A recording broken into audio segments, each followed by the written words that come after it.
The Hamilton Project was formally launched in April of last year. It's been in the works for a year and a half or 2 years. And it was formed in response to a shared feeling that the U.S. economy is on the wrong track economically in just about every sense.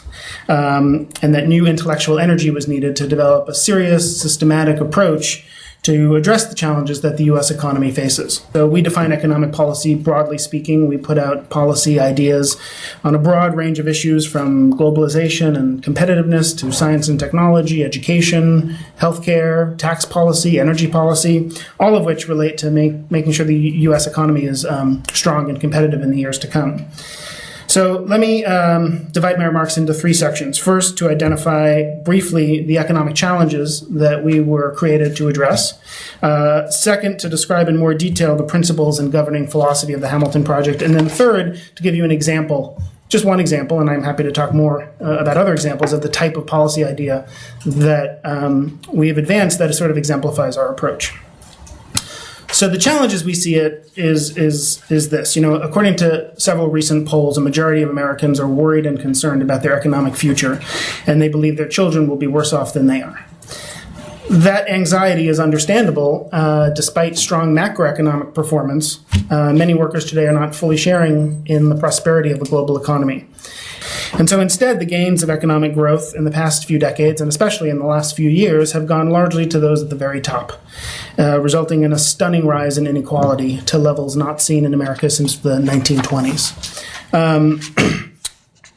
We at the Hamilton Project support liberalization of trade and embracing of the global economy, and a variety of academic analyses have shown that trade has played only a modest role in domestic job loss and rising inequality, at the same time that it benefits the economy overall. But still, it's important to realize that trade has caused very painful job dislocations for certain workers in the U.S. economy, even while it's a broader benefit.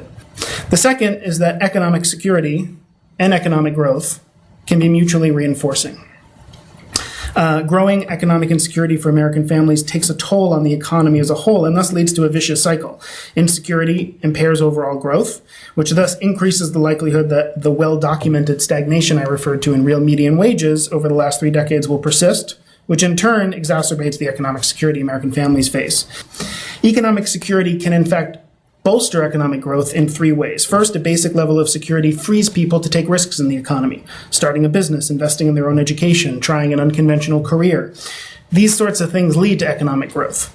While if you don't have adequate protection against downside risk, is our point, people tend to be overcautious, and they fail to sort of, as Robert Schiller at Yale put it, they fear to venture out into the rapids where real achievement is possible. A basic level of economic security can, and this comes to a point I mentioned earlier, we think lessens the demands for protectionism and other growth diminishing policies. There are obviously other reasons why it's important to make sure that those suffering hardship are assisted, aside from the fact that it's good for the economy, we think. There's obviously a moral imperative to do that. The third point comes to the question of how you do this, how you provide this increased economic security. We think at the Hamilton Project that free markets are the cornerstone of an economy. They're the best organizing principle for an economy, and they're sort of the cornerstone of economic growth. But market forces alone don't provide adequate investments in education, training, and things of that nature. This approach stands in stark contrast to 2 competing schools of thought that we often hear in the public debate over how to expand growth and opportunity. Some on the right believe the free market works best if government just gets out of the way. At the same time, those on the other extreme call for heavy-handed market interventions to respond to the economic dislocations of globalization and the other economic risks concomitant with the global economy that I've talked about. So rather than temper a respect for the free market with a recognition of its limits, they call for reviving sort of anachronistic theories of direct market intervention. They would favor